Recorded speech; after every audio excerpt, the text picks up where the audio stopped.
We'll do it live. No. We'll do it live. Fuck it. Do it live. I'll write it and we'll do it live.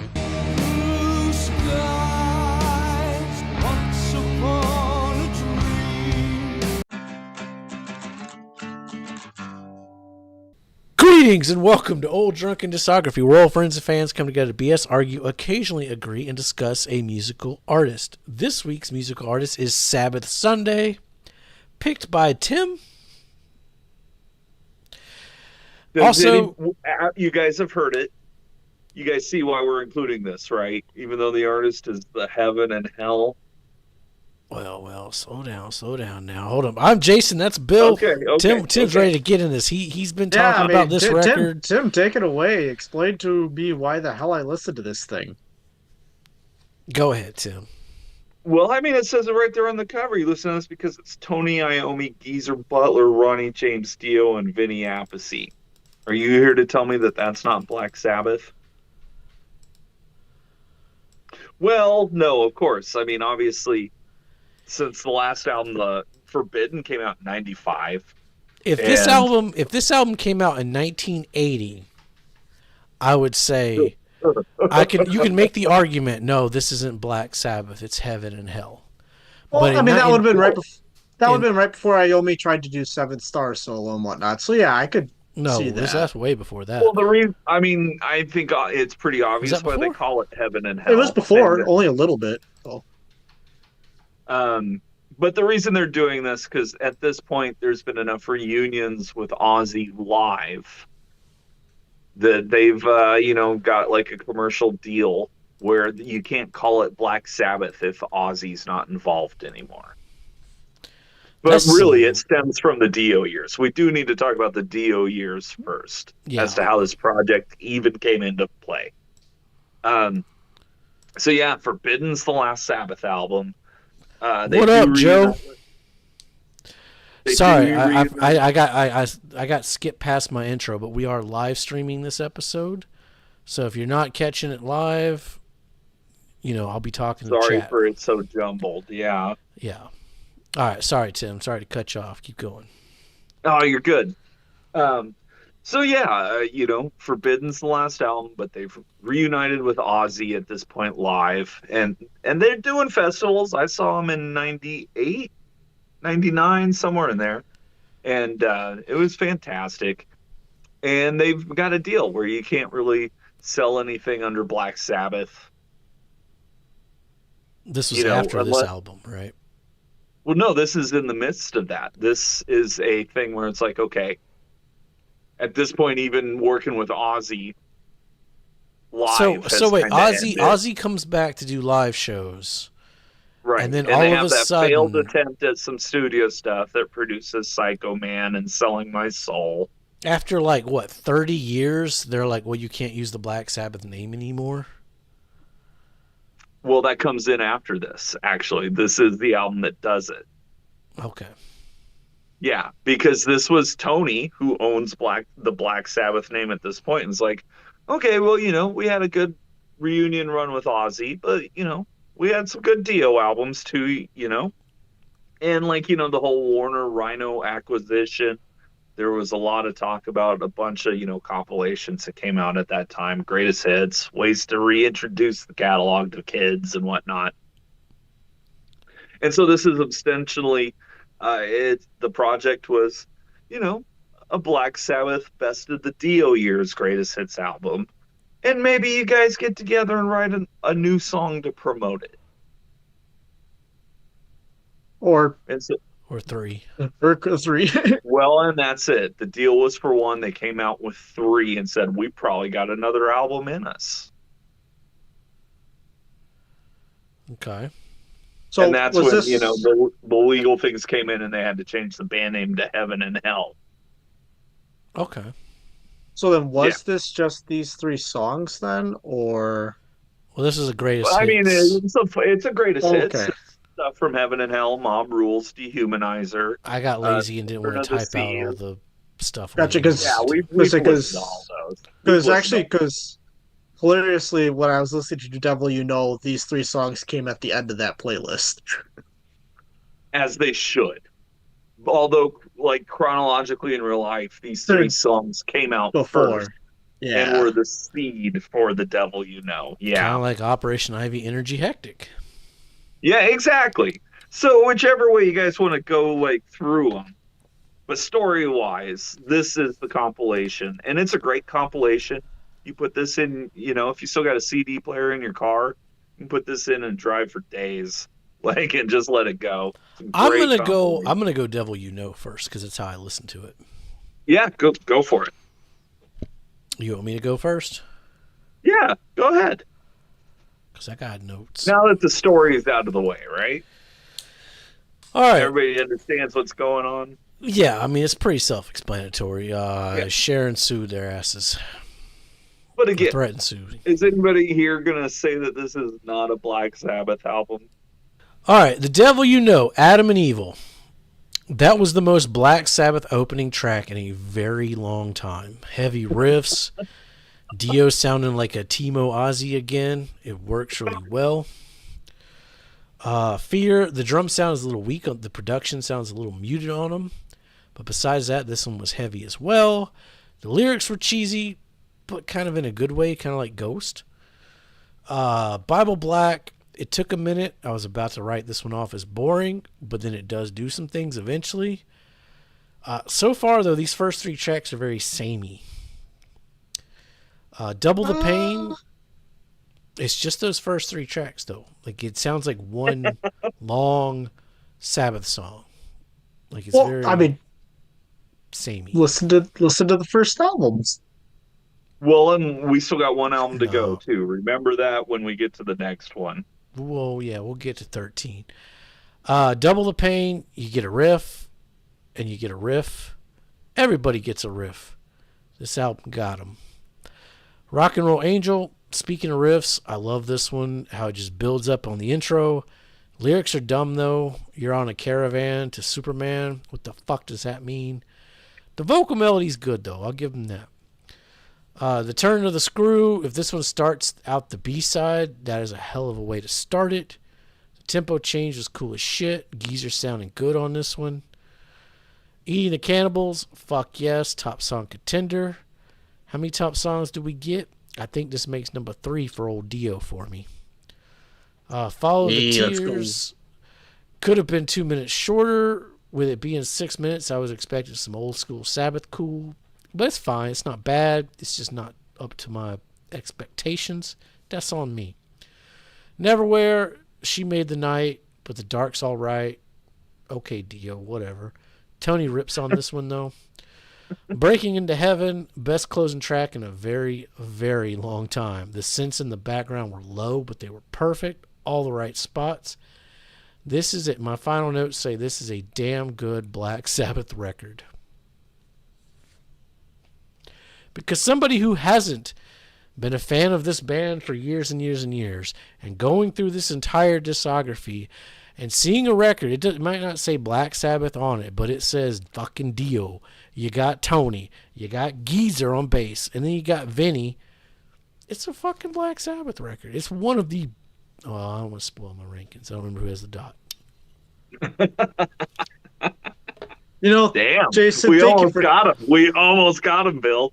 Thank you for coming so long from hearing Heaven and Hell and saying Dio was a terrible singer for Black Sabbath. I've said that on a few albums now, Bill. You need to go back and watch some of our reviews of our Dio records. Yeah, well... Y'all got that Heaven and Hell hatred, like, ingrained. It's like fucking...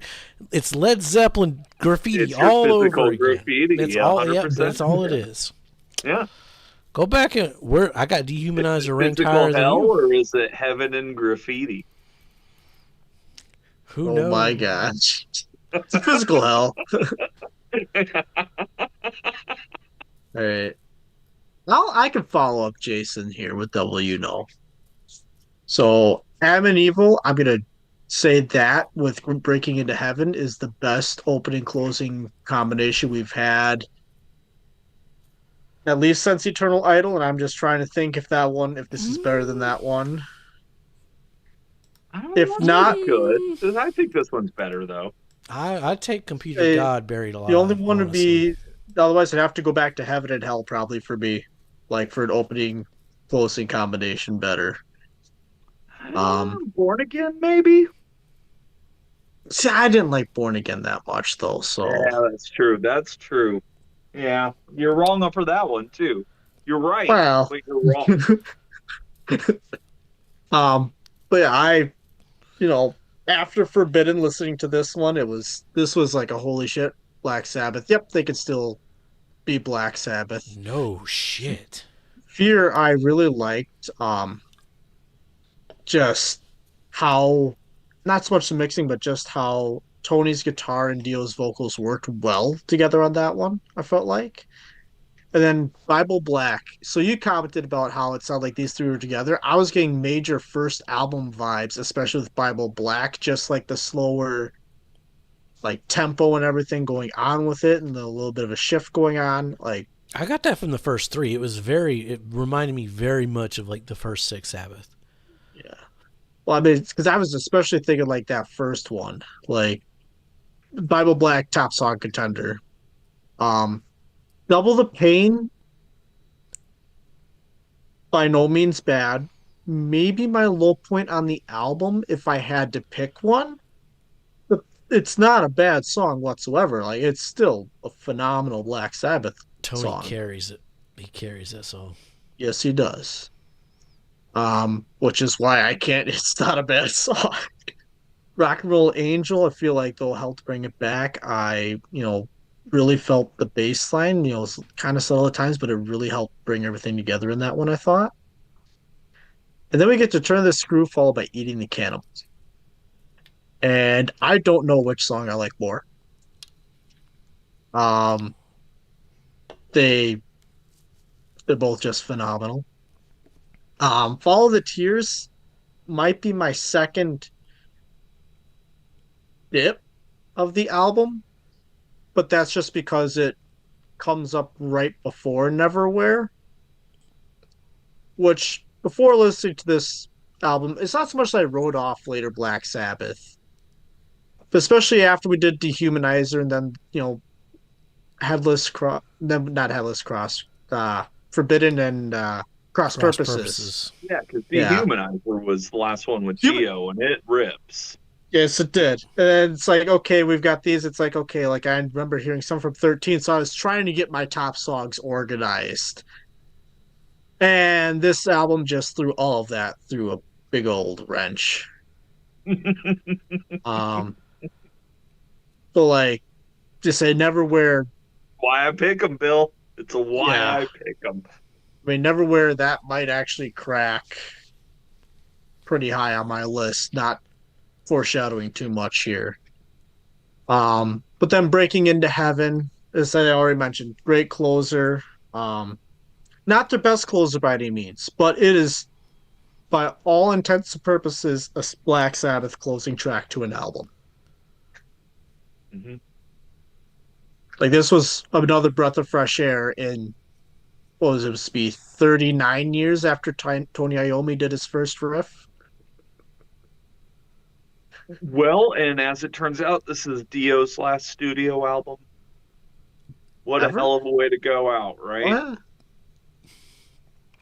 I said it Yeah. during the Heaven and Hell video, but I think Dio's gets better as a singer, a vocalist, as the years go on. Like he just gets better and better. Yeah. Which, right, is how many singers can you actually say that about? Yeah, Usually it's the opposite, right? yeah. Usually, Usually they Usually hit they that burn wall, or they just can't quite hit them like they used to, or I mean, I think this is probably his best sounding record vocally that I've heard. I probably just have Heaven and Hell bias, honestly. Yeah, I think so. That's well, you guys revisit that covered one. quite a bit of my notes. I got a couple things to add here, though. Fear kind of like takes me back to what was it? Headless Cross had Devil and Daughter, Yeah, and that was a highlight of Headless Cross. Fear, I think, is the highlight here. I think that just like immediately once you get there, you know this you're in for a ride. Bible Black was the lead single, of course, and yeah, I think Dio sounds as powerful as he ever has in his entire career on that track. Uh, and then my notes say banging heads since,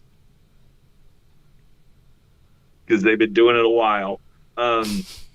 It is kind of repetitive, and we're not there yet. You know, we're still 6-7 years away from Ghost winning a Grammy. But if you go back and you look at Ghost's Cerise, which won a Grammy, it is very much Bible Black. Here they are doing it first, still. First album Still in the 21st influencing. century. First album in the 21st century, and they're still showing people how it's done. I got a couple questions. Should I continue, or do you want to ask them? Go ahead and continue. Hopefully I'll remember them. Double the Pain's got that awesome double geezer intro. It's like super heavy, and then when it kicks into the double time, it grooves. I love the pre-chorus. Like, if I was Godzilla, when I was stomping over Tokyo, this would be what I would listen to. Rock and Roll Angel, probably the weakest one so far, but it does build into like a really good song. Like it's really good, but I think it's the weakest one so far. And then, yeah, we get to kind of what would be side B. Turn of the Screw, my notes say, this is how every album since Born Again should have sounded.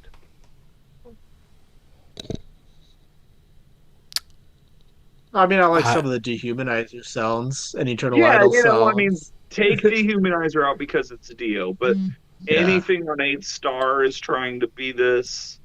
Anything on Eternal Idol is trying to be this. Anything on Cross Purposes is trying to be this. Anything on Forbidden is trying to be this. Well, that begs the question: why it's the same people? Why did it work here and not before? Well, it's not on those. I mean, yeah, this is the same as Dehumanizer, where it did work. To me, this doesn't sound like Black Sabbath chasing a trend. This sounds like Black Sabbath being Black Sabbath. Yeah, where there's quite a few like albums where they're chasing trends. They're just a few years behind. Mm-hmm. Well, and again, the impetus was oh shit, we just wrote 3 songs and had a good time. Let's go from there, because this is post. I mean, this is 21st century. You know, this is post Dio's. Oh yeah, there's a huge gap. Almost a 10-year gap. Absolutely. To follow this up real quick, where am I at? Eating the Cannibals. I mean, that sounds like, throw this up against the first 4 albums. That is some classic 70s Sabbath right there. Swings real hard. Top song contender. Eating the Cannibals, best title in forever. How great is that?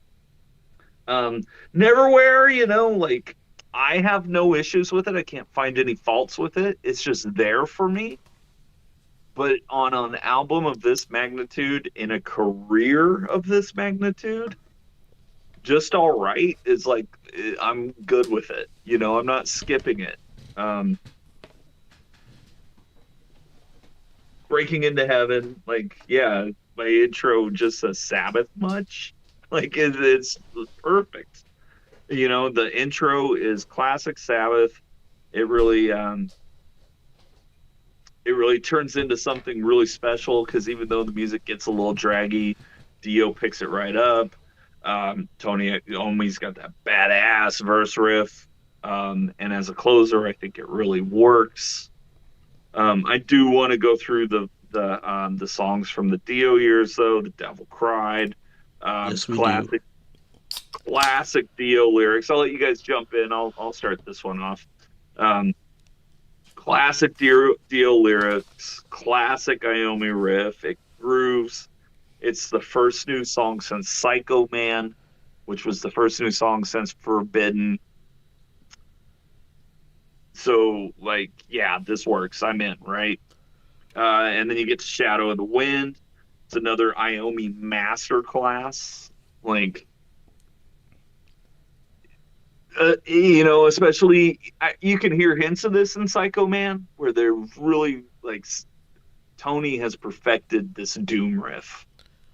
They're like, it sounds so easy coming out of his fingers, and it sounds, like he could just do it all day long, and it's the best riff you've ever heard every time. It's like Shadow of the Wind will literally take your head and give you the old concrete, the curb stomp.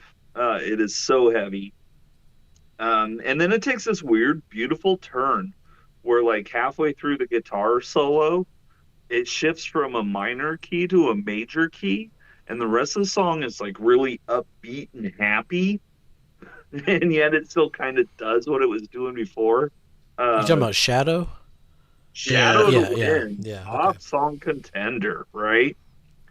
And then you get to Ear in the Wall, which, wait a minute.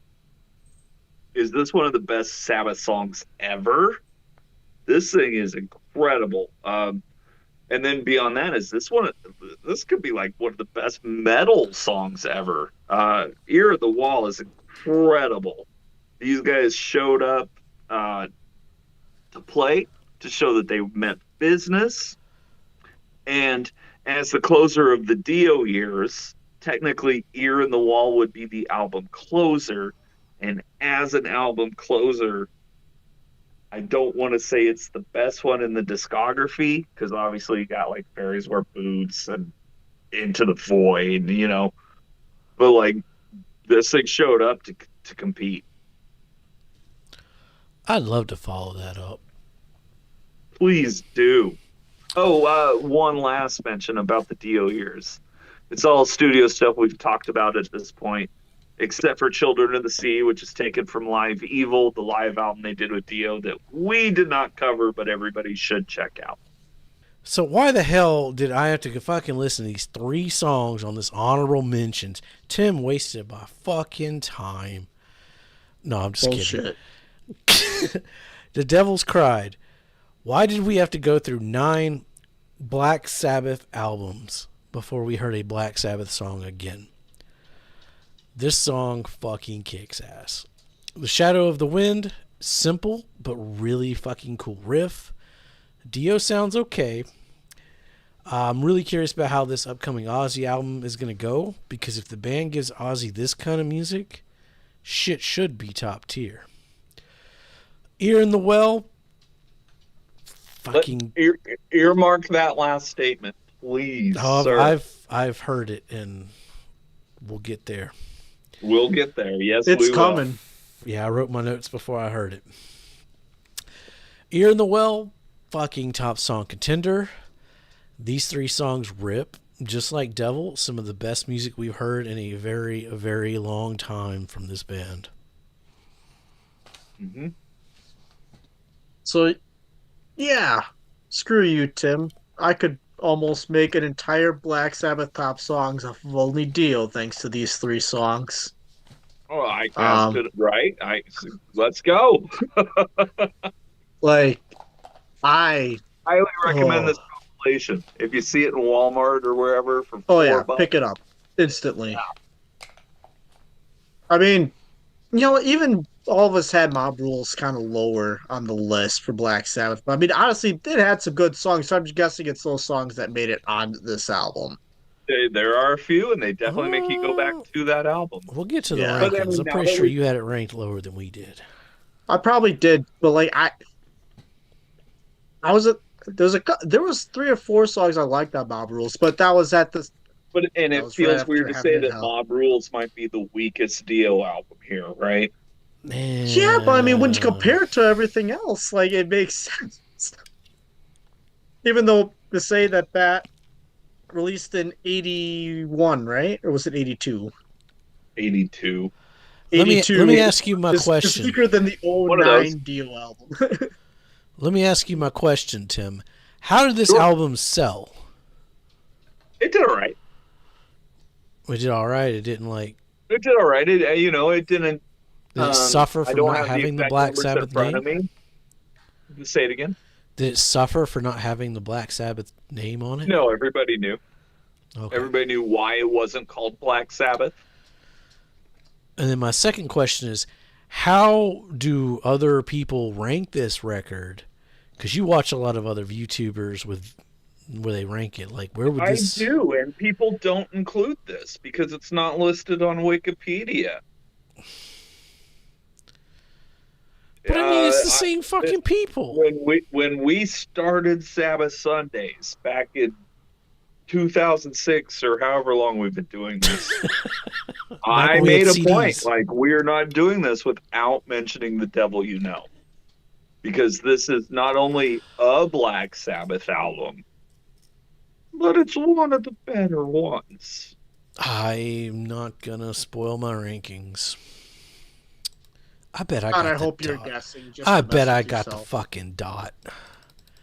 But I do agree. I 100% agree with you, Tim. That was. Yeah, I mean they even say it on the cover. Like, yeah, we're not going to put Black Sabbath on the cover, but we're going to put Tony Iommi, Geezer Butler, Ronnie James Dio, and Vinny Appice, which, other than the one and only lineup that should ever be Black Sabbath, if you're going to have a Black Sabbath lineup, I think this is the one you want. Bill, you got the dot. Shh, chat. Shh. You just switched around the dots, didn't you? No. Yeah, I did. I can't. Yeah, because Tim wanted to guess 13, if I remember right. Oh, I mean, I'm good with either, but no, I got the dot. All right. Son of a bitch. This one might be the hardest one to rank to this point. Just because we have all these other albums to compare it against. I'm just going to move those down here because they're all on the same page. And I'm going to do that for Tim, too.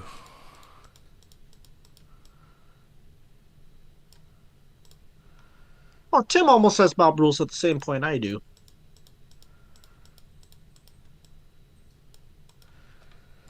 I mean, I think it's pretty clear that Mob Rules is the weakest of the Dio albums. Let me check my rankings. All right. Yeah, I'm just going to move that down there so I could just do this. These massive discographies are a pain in the ass when you got to scroll. Oh, my God. Sure. Where'd we go? These late era bangers. All right. Put those up there. Move us over here. Next album, we get to do the color code too. That will be fun.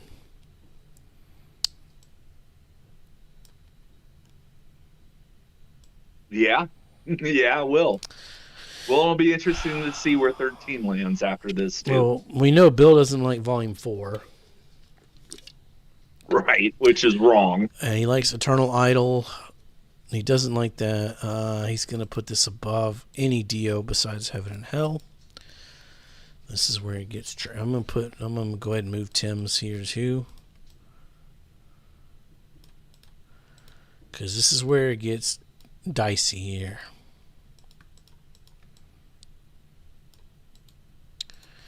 Because now you're breaking that first wall. I'm going to say both of you like it better than Sabotage.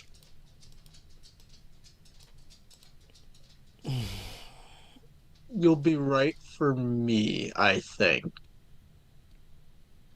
You think? I'm going to start asking. I want you guys to write out your list of albums, because I think y'all changed that shit just to throw me off. No, we would never do that. No. We would never do that. I can tell you if it ever changes, it's not to throw you off. It's because of realization of, like, where I'm putting it now. Like, is it actually supposed to be here? Yeah, this has been a long one. It's hard to keep up with all these. I don't know if Tim's going to put it above Volume 4. Well, I'm going to tell you right now, you're wrong already. I'm not putting it above Sabotage. Okay. And I'm and then right below that is the two Dio albums that I love.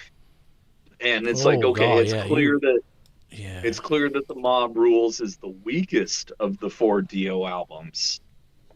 And this just is a strong contender for like which one would be my favorite. You're right, Trey. So I don't have access to the things. So he said it's a in the moment mulligan. well, with an artist like this, sometimes you got to wait till the last minute before you make up your mind. Yep. I get it. Where you sitting, though? I'm going to put it between Dehumanizer and Heaven and Hell. Oh. I'm going to put it number 7. All right.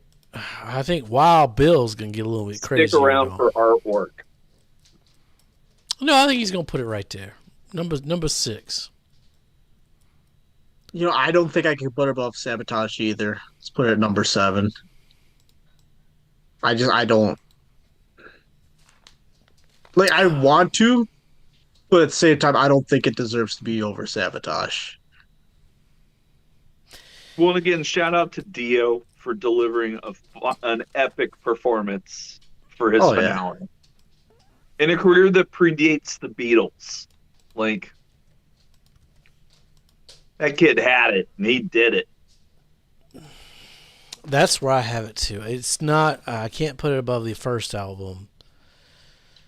But I do like it better than Dehumanizer. I think it's more modern, and it's more Sabbath. Like, when I want a Sabbath record, like, it's very in tune with those first 6 records, musically.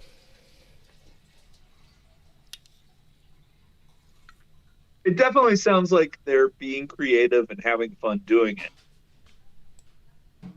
As opposed to, say, a Forbidden, which sounds like they're kind of struggling with it. Or, stick around when we get to the eventual return of Ozzy and all the drama that's going to come with the next album. So right now we got Paranoid ranked the highest with Sabbath Bloody Sabbath following next, and then Masters of Reality. As overall, it should be. Average-wise, yeah. And then it's probably Sabotage followed by Volume 4, just because I'm tanking the shit out of Volume 4. Now, like I said, I went back and listened to Heaven and Hell. As Tim, Oh, you did? Well, yeah, because we got Album Wars coming up next. Oh, yeah. So I might have any mulligans? Yeah. It's going to go down even further, right? I don't know. This is for Volume 4. No, actually, I can't do it. I can't. I wanted to do that. I wanted to, but I couldn't. You can't. You can't. I couldn't. It's not the worst. Because those 2 cross records exist. Herb says we're all too low on Mob Rules, but like, what do we put behind Mob Rules that we have higher? Yeah, I mean, you could put Born Again above it. Girl. Oh, you're talking about going the other way. Let's say we gotta move it up. I can't put it above Purple Sabbath, Ozzy. I'm in the minority. I like that. I like that record, that Black Sabbath Star record. I like that one. The featuring. I might be able to put it above that, but I don't think I will. And I definitely like Tear better. I like Tear better too. You got Cross Purposes above it though. That's just fucked. Both of y'all have it. That's where they can move it up, right? Don't have cross. Whoa, talk about that's. No, both of you. You got it like above Tear. Cross Purposes? Or sorry, cross the other fucking cross. Headless cross. Let's say you're making me second guess. It's like no, Cross Purposes, that don't even count. That's down there at the bottom. Again, go back to Devil and Daughter and Black Moon. I have no reason ever to go back to that record. Headless Cross got some good stuff. Either one of those. Color code will Man, tell I can't all. wait to see what Jason's color code. I want to see what color he gives Heaven and Hell. I'll say this: I have 1, 2, 3, 4, 5 colors. I'm going across the board. There is only 5 colors Going all available. 5. I'm going all 5. All You went 5. nickel? Okay. All 5. All right, well, stick around for that. We'll be getting to the last record finally. Ozzy comes back, 13. We'll do our color code. After that, we'll do our top songs. And then we'll talk. Is it the most anticipated record of the 21st century? It wasn't for me. I mean, I don't know. Tay-Tay had some pretty anticipated albums. I mean, I was more excited for Chinese Democracy just to hear that shit show. I mean, okay, we'll get into that. Okay. Stick around for that. Thanks for watching. If you've been following along, watching all these Black Sabbath records, leaving us comments down below. I try to respond to them all. We appreciate it. We need all the help we can get. And we live stream every Monday. The first Monday of every month we live stream. We're live streaming this episode right now. You could have joined us in the chat and been like, "You guys are wrong. Heaven and Hell is trash," or whatever. Man, that's just propaganda. Which is wrong because you're the wrong for saying that Heaven and Hell is trash. But if you'd like to argue with us, hey, that's not a real Sabbath record. Fight us. Come on in the chat. As always, does anybody before we are safe and make good decisions? A lot of people don't rank Heaven and Hell. Do you guys see a reason why they shouldn't? Talk about the devil, you know. Yes. I see no reason. No.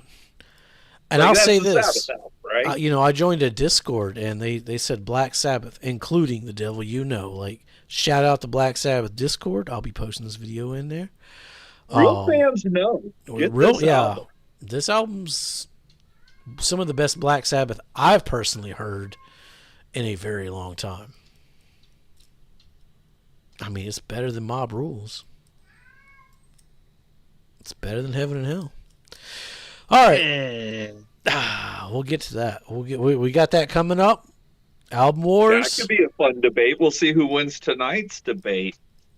Yeah, we'll see who wins. Is there a winner? The loser up against Heaven and Hell. But actually, no, it shouldn't be. Is there a winner? Is there actually going to be a loser tonight? Really? Me. Yes, all of us. We all lose. Me. Actually, Jason loses. Actually, I'm the neutral one because I got no dog in this fight. So we'll see. I mean, I don't think that. I really don't necessarily have a dog in the fight. I'm just. All right. Anyway, as always, be safe and make good decisions.